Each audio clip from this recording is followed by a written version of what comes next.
welcome to my channel. Today we're going to be taking another look at the Winsor and Newton Artisan water mixable oil colours. I was asked if I could do some skies and things with these. I have done a few videos in the past, but perhaps not as many as I have with my watercolour and other things, so I thought I'd do a few more. So today I'm using this Winsor and Newton oil colour pad, but of course you could use them on, you know, a primed surface. You could use them on cardboard primed with gesso, or you could use them on canvas or wood. So, you know, obviously very versatile oil colours. You can use them on all sorts of surfaces, but this is just a nice little practice pad, oil colour pad by Winsor and Newton. So, and it's just an A4 size. Now I do apologise, I'm just trying to get it out of the shadow there. We've got very brilliant sunshine today, which is nice. So I keep my oil paints in this chocolate box tin, so it's always useful to keep things like that to have things in. So first of all we'll have to decide what colours we're going to use. So I was just going to look out of the window really and do mostly sky on this painting, just to talk a little bit about the colours and how these oil paints work. So I'm just looking for maybe a raw sienna, or should we have a yellow ochre? Let's have, I'll go for the yellow ochre, and the blues, some cerulean and some cobalt, and we'll just try and find a white as well. So the white that I've got is a titanium white. I've got quite a lot of that actually. So yeah, so I bought myself a couple of new colours this week. So these two I haven't used yet. Oh, I've used that one, which was the new one I bought. So this new one, Naples yellow, and I've not used that cadmium red hue. So those were two new ones that I'm going to try out sometime. So I'll just pop those to one side for now, and we'll just stick with these ones here. So to begin with, oh, I need a palette. Just one moment. Sorry about that. Completely forgotten to get something to mix them on. So to begin with, I'm just going to use some yellow ochre, and I'm going to use it quite thinly and cover the whole paper with it really.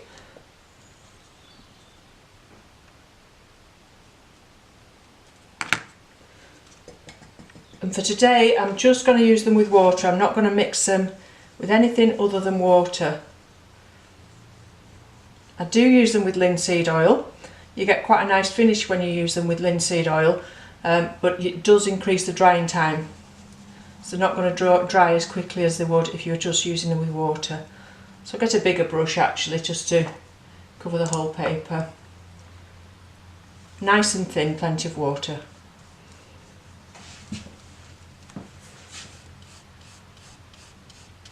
You can see how it's sort of textured like canvas, this paper, so it's nice to use actually. So although using them just with water means that they touch dry a lot quicker, they do still behave like ordinary oils in that they will still need to cure. So even if they touch dry, don't think that they're actually dry. You still need to leave them for quite some weeks before you can varnish them or anything like that. So it's taken a little while because, like I say, it's quite a textured paper, so you want to get into some of those grooves. A little bit more water and paint. I just mix my colours as I go along, but you might like to mix a nice big pool of colour before you set off.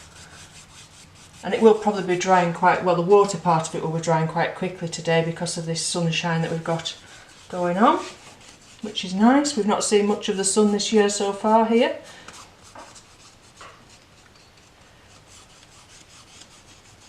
So right to the edge of the paper, like I say, just covering the whole thing. And if you want to go in each direction and then afterwards you can come back. But I like everything to be horizontal when I'm doing a landscape like this. If you want to get into the texture of the paper there, it doesn't matter if you alternate your brush strokes and then smooth them off afterwards. So this is the easy bit really, isn't it? Just putting plenty of colour down.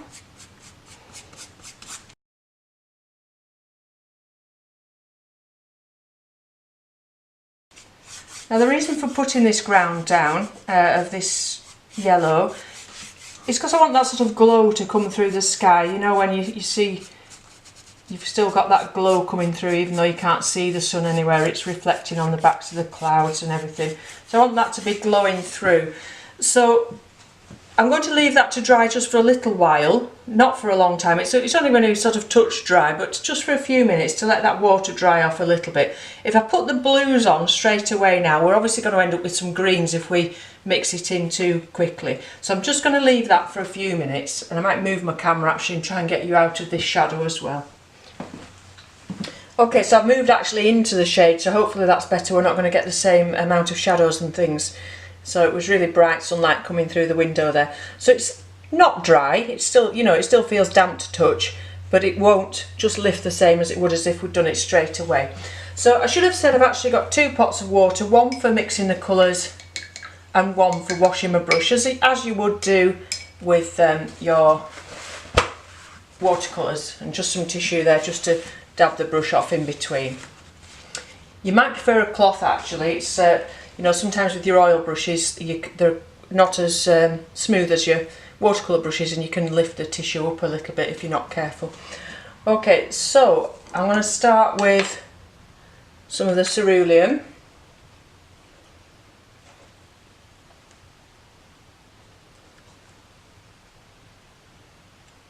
I'll actually get my other colours out ready as well. So some of the cobalt. I'm just going to more or less do this piece of paper all sky just to show you how these water mixables go nicely onto the paper, and how easy they are to use. And some of the white.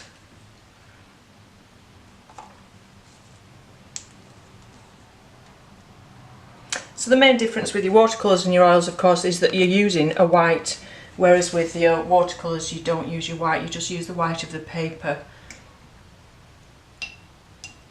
So slightly smaller brush now than the one I had for putting it on before. Just get rid of those bits. And I'm going to start with the cerulean. So I'm going to put it on a little bit thicker than the yellow, but not, still got some water in there, you know, not really thin. So you could of course use these with a palette knife as well if you wanted. Just move that tin up.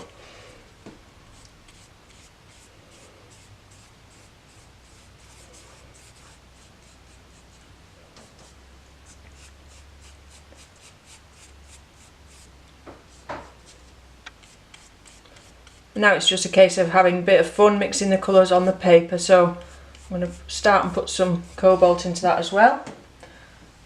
So I'm not really adding much water at all, I just pop my brush into the water there just to pick up a tiny bit of water with the brush, but not actually mixing the water into the paint on the palette.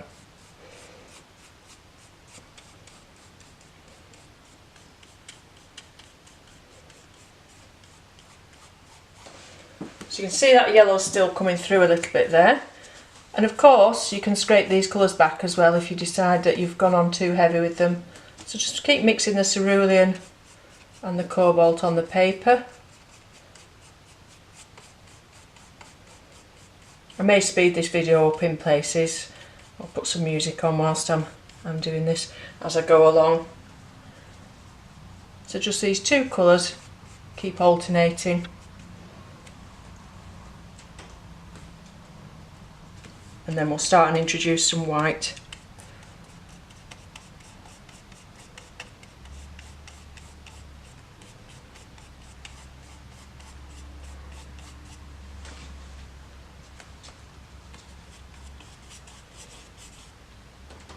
And what colours you use really is going to depend on the sky you're looking at, and you don't see much cerulean in winter really, it's more of a summer colour.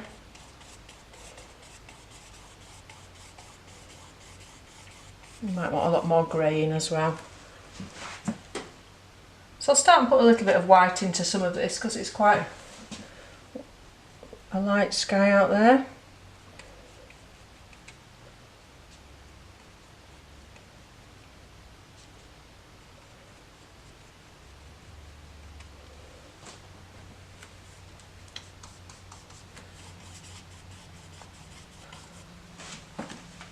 actually running out of cerulean now.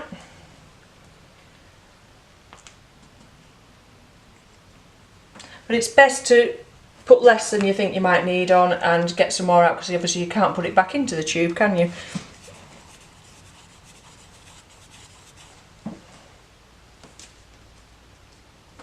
So you'll have heard the saying thick on thin. So basically, because of the way the oils dry, they cure rather than dry. It's not the same as an evaporation of your water with your watercolours. Your oil is curing. If you put a thinner layer over the top of a thick layer, that thinner layer will dry more quickly, and whilst the thick layer is still drying, that's when you get cracks appearing in your painting.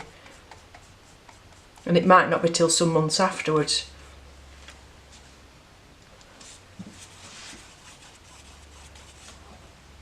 So when it's not moving as much as you'd like that. And actually, some of these paints are thicker than others. The Cobalt seems to need a little bit more water in it to make it move than the Cerulean.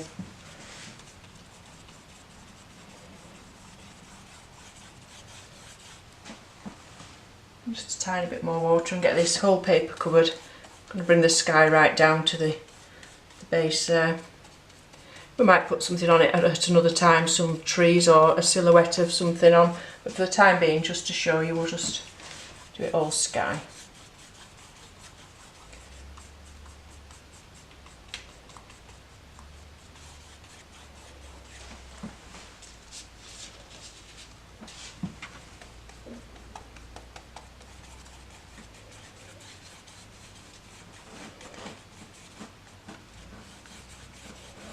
Now it looks quite dry when you're looking at it, but you'll find when you get your brush you can still really move it around quite a lot.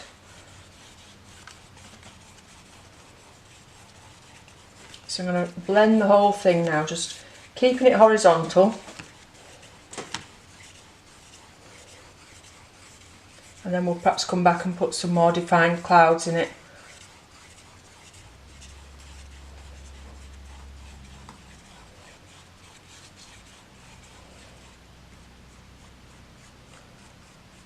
Bit more definition. Don't know if you can see there, I've got a hair. Sometimes it's easy just to lift them off, other times it isn't. Just so just be careful of that.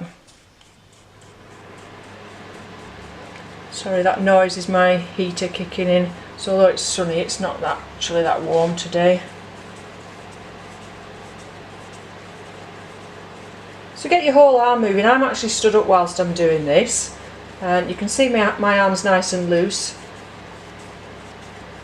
Don't be fiddling about trying to work like this, getting everything tight. Get your arm moving, keep everything loose, keep your brush loose. For one thing, it's much more comfortable, you won't get as tense with your muscles. And you can see I've gone actually a bit too curved there rather than straight. Not to worry.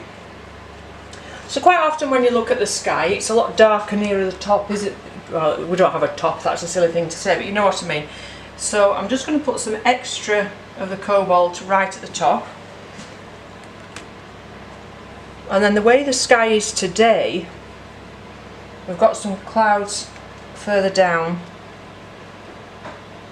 but only little light clouds, summery clouds, nothing too heavy. So again, this paint is going on straight from the tube. There's no water added to this.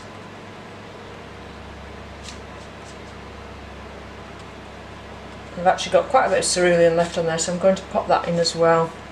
Get a bit more blue at the top.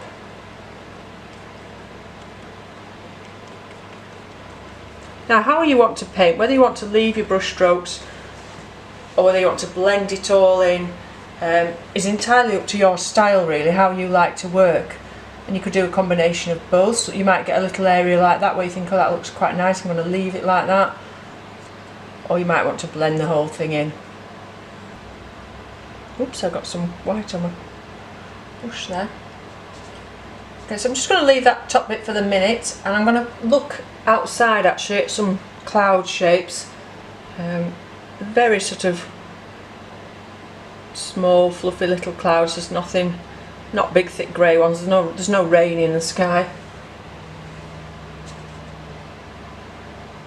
So see how I'm holding the brush very loosely, and I've actually got a few colours on the brush, there's still some of that blue left on, that's not a problem. I'm just rolling it around really, I'm not just brushing as such.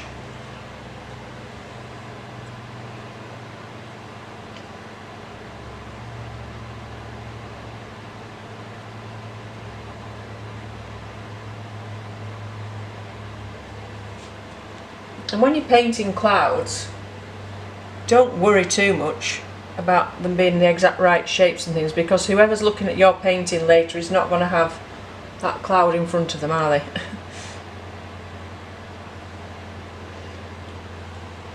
So I'm not going to come too far down with these. Actually, if I'm looking outside now, they've got quite a line of them over there.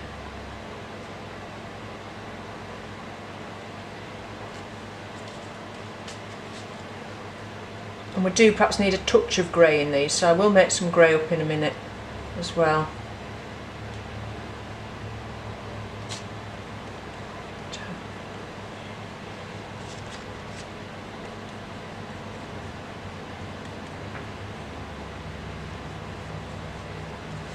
Before I do that, I'm just going to get a different brush. So this is a nice dry brush, and I usually dry them off on there, make sure that they're dry before, and it's nice and fluffy. So you can use this just to start and blend things in a little bit. Like I say, it's up to you how much you blend things in, whether you want to leave your brush strokes, whether you want it quite impasto. That's all down to personal style and what you like. But for today, I like to sort of smooth some of these lines together, because it is quite a sort of smooth, peaceful sky. It's not a stormy sky at all out there. So you can spend a long time just still working the paint, because that's the big difference between working with your oils and your watercolours, is this time that you've got. I work very quickly. Watercolour suits my style really. I'm a bit impatient, and waiting for oils to dry isn't really my thing, but I do like them. I do like working with them now and again, but the temptation is to overwork them, because they are still workable. You can still move things around. There's the big temptation there just to think, oh yeah, I'll just alter that and I'll just do this and that, rather than leave them when you think they're finished. People do say, how do you know if something's finished or not? If your brush is getting a bit mucky, just, you want it back to dry, just to blend some of these colours in, just clean it off on a tissue. Yeah, so people say, how do you know when you're finished? And one great bit of advice I had, and I think I've probably mentioned this in other videos, but maybe you've not seen that, is when you think you've nearly finished, then you probably have finished. So at that point in your painting, if you think you've nearly finished, leave it, come back to it tomorrow and see what you think. I'll put it on the side somewhere in the house, prop it up somewhere where you're going to be walking past quite often, by the stairs or something, where you're going to be just walking past it during the day, and things just stand out at you then.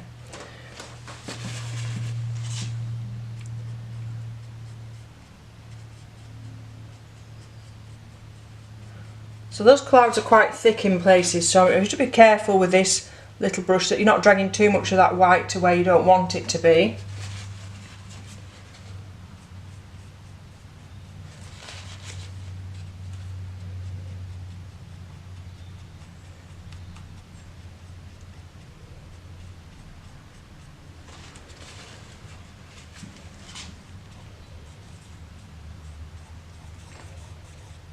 So I think what I actually might do with this, I do quite, when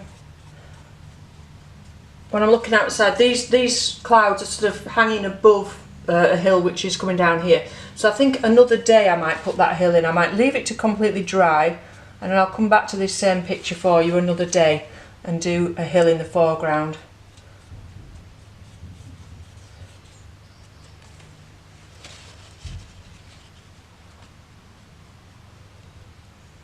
So your size of brush is also going to depend on your style. If you have bigger brushes, you tend to fiddle less, which is a good thing. You can be a bit more abstract, a bit freer with your painting. If you want to be very delicate and precise, you will want some smaller brushes. But start big and then work your way down with your brush sizes until you come to your detail.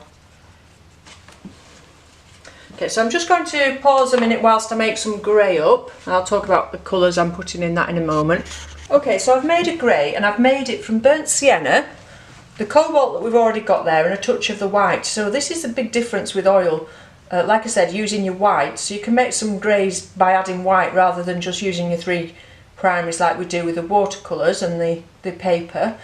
So yeah, so burnt sienna, cobalt and some of the white. And I'm just going to look now at the clouds and see where those greys are. Not a lot, I don't want lots of grey in there, just a touch. Now where the light is on the clouds depends on the time of day, but it also depends on where you are. So at the moment the sun is above, so the lightest part of the cloud is going to be on the top, so that's where your whites are going to be, because the sun is shining on the top of the cloud. At a different time of the day, when the sun's just rising, it might be underneath the cloud. But also if they're above water, so if they're above the sea or a big body of water, the light might be shining up underneath them. So take a careful look at the clouds and see where the shadows in them are and where the highlights are, because it really is going to depend on the time of day and the time of year and where you are. So with these ones, the light's above, it's midday, we've got the light coming above and then with the casting shadow underneath where this grey is.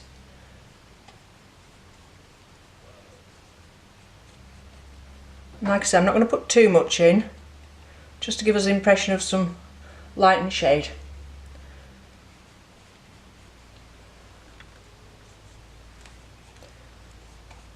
And then I'm going to blend that in again with a smaller brush.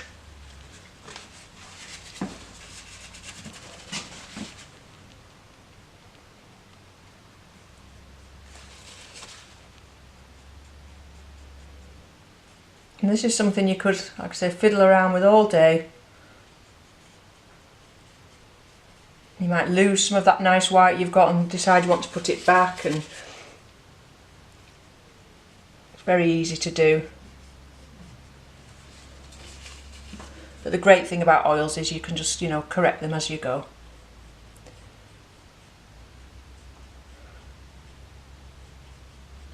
I don't know if you heard that crying or not. The dog's outside the door crying. He thinks that he should be allowed in my studio, and that is not going to happen. If you'd seen the size of him, there's no way he's coming in here. But don't feel too sorry for him, he can go back up home if he wants.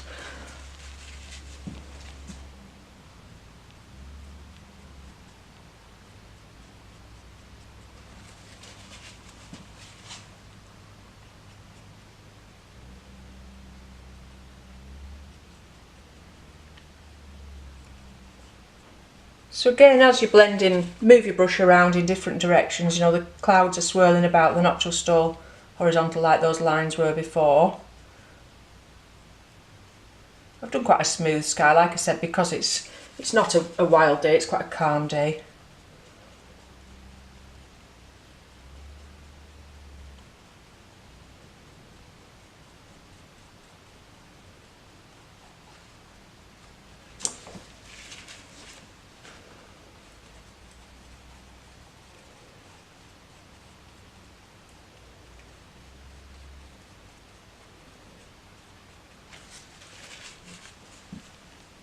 Now as far as cleaning your brushes out goes, with I'm just going to get a bigger brush for this bottom part here, because like I said, I think I'm going to come back another day and maybe put something over the top of this, some mountains.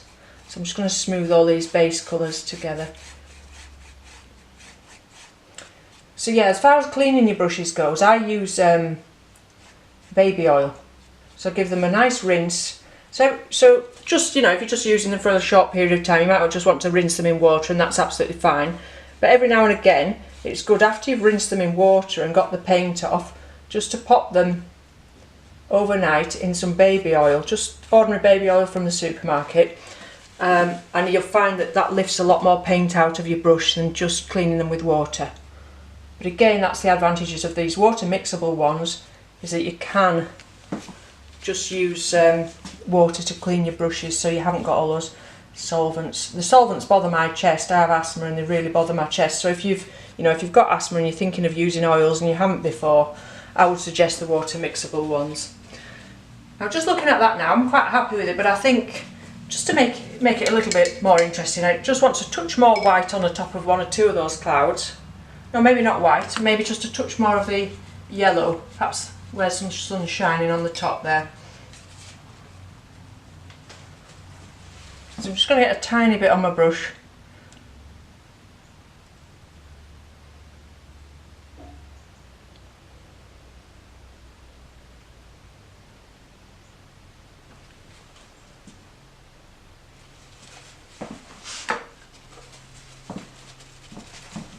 And then again, blend that in a little bit. So I've got quite a small brush now.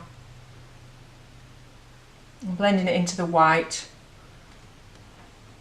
And if you think you've got too much yellow, you can come back with some extra white, which I probably will do in a minute.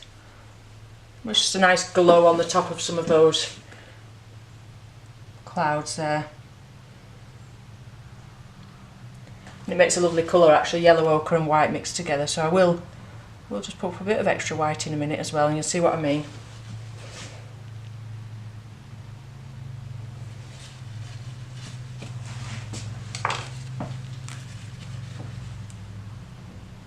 I hope this is enough just to get you having a go with your water mixable oils if you've just got some. Like I say, they're so easy to use that it's nice and clean compared to the traditional oils, no solvents. So it's, you know, really nice to use. And not too expensive, because they will go a long way. You could see how much, you know, how little I needed to blend all that colour in to begin with. Just a touch more white. Slightly impasto now as well.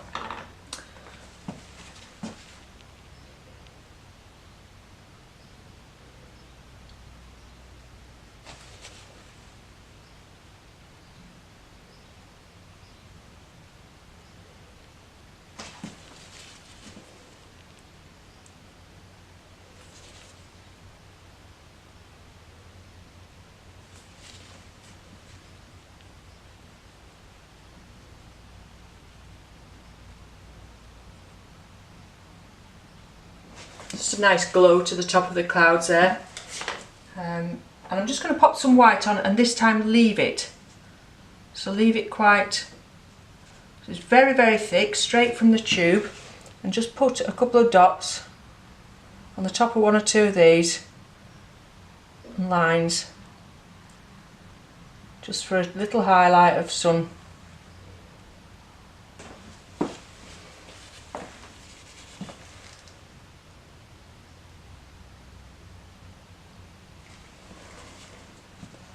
This one looks like a hill, doesn't it? Let's just make it a bit more, to me it just looks too much like a hill.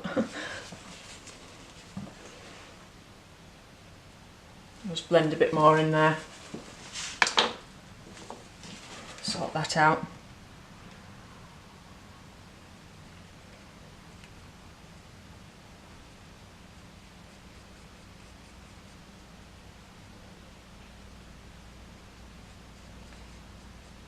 Clouds very often have flat bottoms as well.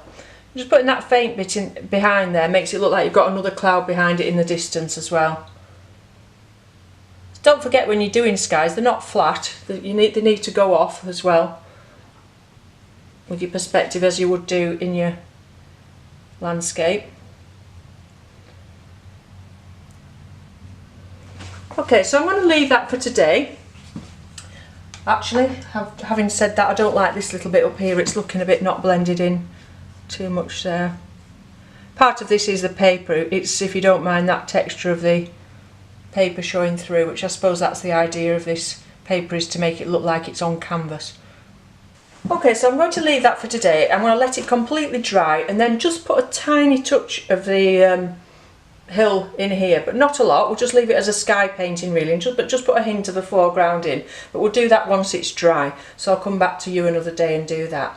So I did do a video showing you how to save the oil paints. So basically they will keep for a little while if you keep them in an airtight container, but you do need to use them up. They will, like your other oils, they will dry out eventually. So but for a week or two you can keep them in an airtight container, give them a spritz of water. But I've done a video on that somewhere. I'll try and link that below if I remember. Okay, so thank you very much for watching, and I'll be back again soon with another water mixable oil tutorial. Bye for now.